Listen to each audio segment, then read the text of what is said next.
Let's start with a new chapter, class 10th polynomials. What is polynomial? Polynomials एक ऐसा expression है जिसमें जो हमारे वेरिएबल्स होते हैं लाइक एक्स या वाई या जेड, उन पॉलिनोमियल्स की जो ये डिग्री होनी चाहिए ऊपर, चाहे डिग्री कोई भी हो, 1 2 3, ये जो डिग्री है ना, ये हमेशा होल नंबर होनी चाहिए और पॉजिटिव होनी चाहिए। मतलब किसी भी वेरिएबल की डिग्री, लाइक जैसे मैं बोलूँ एक्स की पावर 1/2 या एक्स की पावर -1, मतलब किसी भी वेरिएबल की जो डिग्री है ना, वो नेगेटिव में या फ्रैक्शन में नहीं होनी चाहिए। पॉलिनोमियल्स वही एक्सप्रेशंस होते हैं जिसमें वेरिएबल की जो डिग्री है, जो पावर है, वो हमेशा पॉजिटिव और होल नंबर होनी चाहिए। सबसे पहली चीज़ ये होते हैं पॉलिनोमियल्स। हमारे पास कुछ टाइप्स ऑफ पॉलिनोमियल्स हुआ करते थे जो हम नाइन्थ में पढ़ते थे, जिसमें से अगर मैं फर्स्ट टाइप की बात करूँ तो एक होता था हमारे पास लीनियर पॉलिनोमियल, दूसरा होता था हमारे पास क्वाड्रेटिक पॉलिनोमियल, तीसरा होता था हमारे पास क्यूबिक पॉलिनोमियल, फोर्थ हमारे पास होता है बाई क्वाड्रेटिक पॉलिनोमियल, फिफ्थ हमारे पास होता है कांस्टेंट पॉलिनोमियल। अब लीनियर पॉलिनोमियल्स कौन से थे? जिस एक्सप्रेशन में, मान लो एक लीनियर पॉलिनोमियल है जिस एक्सप्रेशन में वेरिएबल की हाईएस्ट डिग्री 1 होती है, जिस एक्सप्रेशन में हाईएस्ट डिग्री, सपोज आपके पास ये इक्वेशन, ये एक एक्सप्रेशन है जिसमें वेरिएबल की हाईएस्ट डिग्री क्या है? 2 है। जिस एक्सप्रेशन में हाईएस्ट डिग्री 3 होगी, जैसे हमारे पास एक पॉलिनोमियल है ये जिसमें हाईएस्ट डिग्री 3 होगी, उसे बोलते हैं क्यूबिक। ऐसी जिस एक्सप्रेशन में वेरिएबल की हाईएस्ट डिग्री 4 होगी, वो हमारी बाई क्वाड्रेटिक होगी। और जिस एक्सप्रेशन में वेरिएबल की डिग्री 0 होती है, उसे हम कांस्टेंट पॉलिनोमियल बोलते हैं, क्योंकि जिसकी पावर 0 होता है उसका आंसर 1 होता है। हमारे पास एक लॉ होता है, इसलिए हम इसको कांस्टेंट बोलते हैं। मतलब ये सारे लीनियर, क्वाड्रेटिक, क्यूबिक, ये सब के एक टाइप के पॉलिनोमियल्स ही हैं। तो पॉलिनोमियल्स एक ऐसे एक्सप्रेशंस होते हैं जिनके अंदर वेरिएबल की जो डिग्री होनी चाहिए वो हमारी पॉजिटिव और होल नंबर होनी चाहिए। हमारा जो अब अगला कंसेप्ट है ना, वो इस चैप्टर का है ज्योमेट्रिकल मीनिंग। देखो, ज्योमेट्रिकल मीनिंग का मतलब हम एक तरह से ये भी बोल सकते हैं ग्राफिकल। ग्राफिकल हमें जो ज़ीरोस निकालने हैं ना पॉलिनोमियल के, वो ग्राफिकली निकालने हैं, ज्योमेट्रिकली निकालने हैं। तो अब चीज़ों को समझते हैं। देखो, हमारा जो पहली टाइप है ना पॉलिनोमियल की, वो है लीनियर पॉलिनोमियल। अब हमें क्या समझना है, लीनियर पॉलिनोमियल के अंदर ना, लीनियर पॉलिनोमियल का ग्राफ कैसे बनता है और उसके हम ग्राफिकली ज़ीरोस कैसे निकालते हैं। देखो, लीनियर पॉलिनोमियल में अगर मैं बात करूँ तो जैसे हमारा ये ग्राफ है, ये हमारी हो गई वाई एक्सिस, ये वाई की नेगेटिव साइड, ये एक्स और ये एक्स की नेगेटिव साइड, ये एक्स की पॉजिटिव साइड, और जहाँ पे दोनों कट करते हैं उसे हम बोलते हैं ओरिजिन। अब हमें ना क्वेश्चन कहता है लीनियर इक्वेशन की जो, मतलब लीनियर पॉलिनोमियल की जो स्टैंडर्ड फॉर्म होती है ना, वो होती है y is equal to A x plus B.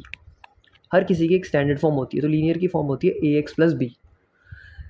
Linear equation का जो ग्राफ बनता है ना, वो हमेशा याद रखना, वो आपका स्ट्रेट लाइन बनेगा। चाहे वो जैसे मर्जी बने, चाहे वो ऐसे चला जाए, चाहे वो ऐसे चला जाए, जैसे भी जाए, लेकिन स्ट्रेट लाइन ही बनेगा। इस चीज़ का ध्यान रखना है, ठीक है। तो एक तो ग्राफ बनेगा स्ट्रेट लाइन। अब हमें ये समझना है कि हम लीनियर पॉलिनोमियल के ग्राफिकली कितने ज़ीरोस निकाल सकते हैं। एक रूल है, एक कंसेप्ट है समझना, कि हमें देखना है कि ये जो ग्राफ है ना, ये जो स्ट्रेट लाइन बनी हुई है, ये इस एक्स एक्सिस पे, स्पेशली हमें सिर्फ एक्स एक्सिस को ही देखना है, हमेशा याद रखना। हमें वाई एक्सिस से कोई मतलब नहीं है। हमें देखना है कि ये जो ग्राफ बना हुआ है, जो स्ट्रेट लाइन बनी हुई है, वो एक्स एक्सिस पर कितने पॉइंट्स पे इंटरसेक्ट कर रही है। ये लाइन एक्स एक्सिस पे सिर्फ एक ही पॉइंट पे कट कर रही है। इसका मतलब हो गया कि इसके जो नंबर ऑफ ज़ीरोज़ हो गए, वो हमारे पास हो गए 1। अगर सपोज़ करो सेम, अगर मैं बात करूँ एक और ग्राफ की, लीनियर की, अगर ये ग्राफ सपोज करो ऐसे होता, है तो ये भी लीनियर, है तो ये भी स्ट्रेट लाइन, लेकिन इस केस में जो इसके नंबर ऑफ ज़ीरोज़ होंगे ना, नंबर ऑफ जो ज़ीरोज़ होंगे वो ज़ीरो हो जाएंगे। ज़ीरो इसलिए हो जाएंगे क्योंकि ये जो स्ट्रेट लाइन है ये हमारी इस एक्स एक्सिस पर एक भी पॉइंट पे कट नहीं कर रही। वाई एक्सिस पे जितने मर्जी पॉइंट्स पे कट करे, हमें से कोई मतलब नहीं है। मेन कंसेप्ट ये है कि वो ग्राफ एक्स एक्सिस पे कितने पॉइंट्स पे कट कर रहा है। अगर एक पॉइंट पे कट कर रहा है तो नंबर ऑफ ज़ीरोज़ 1, अगर एक पे भी नहीं कट कर रहा तो नंबर ऑफ ज़ीरोज़ मतलब ज़ीरो। अब इस कंसेप्ट से ना एक चीज़ क्लियर हो गई कि लीनियर पॉलिनोमियल में हमेशा एक चीज़ याद रखना, मैक्सिमम 1 निकल सकते हैं और मिनिमम 0। चलो ठीक है, तो हमारा जो अगला टॉपिक है वो है क्वाड्रेटिक पॉलिनोमियल। अब क्वाड्रेटिक पॉलिनोमियल में जैसे लीनियर में स्ट्रेट लाइन होती है, ऐसी क्वाड्रेटिक पॉलिनोमियल की भी ना एक ग्राफ की शेप होती है, जिस शेप को ना हम पैराबोलास बोलते हैं। देखो, जैसे सपोज करो आपके पास एक ग्राफ दिया है ये जो यू शेप बनी है ना, यहाँ पे ना इस यू शेप को, ये ओपन कर्व और डाउनवर्ड कर्व्स होते हैं। ये ओपन कर्व हो गया, मतलब ओपन कर्व्स हैं, एक अपवर्ड कर्व एक डाउनवर्ड कर्व, इनको ना कर्व्स को पैराबोलास बोलते हैं। यू शेप होती है तो इन शेप्स को ना हम पैराबोलास बोलते हैं। अब वो पैराबोला अपवर्ड भी हो सकता है, वो डाउनवर्ड भी हो सकता है, वो ऐसे भी हो सकता है, वो ऐसे भी हो सकता है। हमें मेन ये समझना है, स्ट्रेट लाइन है तो लीनियर है, अगर ये यू शेप बन रही है तो पैराबोला, और यू शेप हमारा जो है वो क्वाड्रेटिक को रिप्रेजेंट करता है। अब इसमें भी पॉइंट यही समझना है कि क्वाड्रेटिक में हाईएस्ट डिग्री 2 होती है, वेरिएबल की हाईएस्ट डिग्री 2 होती है। इसका मतलब मैक्सिमम जो क्वाड्रेटिक पॉलिनोमियल के ज़ीरोस निकल सकते हैं वो 2 निकल सकते हैं। अगर मैं अभी ये फर्स्ट वाले ग्राफ की बात करूँ तो ये जो पैराबोलाज है, अगर मैं ऊपर से इस डाउनवर्ड एरो की बात करूँ या इस पैराबोला की बात करूँ, तो ये ऊपर वाले जो और नीचे वाला जो कर्व है वो तो एक्स एक्सिस पे किसी भी पॉइंट पे कट नहीं कर रहा। तो इसका मतलब इस केस में जो हमारे जो नंबर ऑफ ज़ीरोज़ है वो क्या हो सकते हैं, वो ज़ीरो हो सकते हैं। मैं एक सेकेंड के लिए इसको रब कर देता हूँ, ठीक है। तो अब ये जो ग्राफ है ये एक्स एक्सिस पे कहीं कट ही नहीं कर रहा, तो इसका मतलब इस केस में जो नंबर ऑफ ज़ीरोज़ हो गए, जो इसके नंबर ऑफ ज़ीरोज़ हो गए वो हमारे एक भी ज़ीरो नहीं निकलेगा, मतलब इसका आंसर ज़ीरो होगा। लेकिन अब मैं ये कहूँ, सपोज़ ये पैराबोला अब ऐसे बन रहा है, अब ये एक्स एक्सिस को एग्जैक्टली यहाँ पर एक पॉइंट पे कट कर रहा है, यहाँ पर, ठीक है, यहाँ कर रहा है। तो इसका मतलब अगर जहाँ पर वो एग्जैक्टली एक पॉइंट पे कट करेगा तो यहाँ पर इसके जो नंबर ऑफ ज़ीरोज़ हो गए, नंबर ऑफ ज़ीरोज़ हो गए वो कितने हो गए, 1 हो गए। लेकिन अगर मैं कहूँ ये चीज़, अब ये पैराबोला उस ग्राफ को 2 पॉइंट्स पे कट कर रहा है, 2 पॉइंट्स पे एक्स एक्सिस को कट कर रहा है। इसका मतलब हो गया कि इसके जो नंबर ऑफ ज़ीरोज़ हो गए वो कितने हो गए, 2। तो मीन्स यू शेप मतलब पैराबोला, अब वो कैसे भी हो सकती है। अगर वो एक्स एक्सिस को एक भी पॉइंट पे कट नहीं कर रही तो नंबर ऑफ ज़ीरोज़ 0, एग्जैक्टली एक पॉइंट पे कट कर रही है। अच्छा, ये चीज़ अगर ऐसे भी होगी तब भी आपका पैराबोला है, लेकिन यहाँ पे अब एक्स एक्सिस पे कट नहीं कर रही तो मतलब 0। एक्स एक्सिस पे कट करना चाहिए। सपोज करो ये ग्राफ ऐसे होता, नीचे की तरफ होता, तब भी तो एक पॉइंट पे कट कर रही है, तब भी उसके ज़ीरोज़ 1 होंगे। तो मेन देखना समझना है कि वो पैराबोला एक्स एक्सिस को कितने पॉइंट्स पे कट कर रहा है। और इस वाले ग्राफ में क्या हुआ, इसमें वो जो ग्राफ है वो एक्स एक्सिस को 2 पॉइंट्स पे कट कर रहा है, इसलिए उसको हमने नंबर ऑफ बोला 0 2। अब एक और चीज़ समझनी है, हमेशा याद रखना है एमसीक्यू में क्वेश्चन पूछे जाते हैं, अगर हमारी ए की वैल्यू ग्रेटर देन 0, अभी ए क्या है यहाँ पर, लीनियर इक्वेशन की स्टैंडर्ड फॉर्म क्या होती है, A x square plus quadratic की A x square plus B x plus C. A का मतलब ये जो एक्स स्क्वायर का जो कोफिशिएंट है ना वो ए है।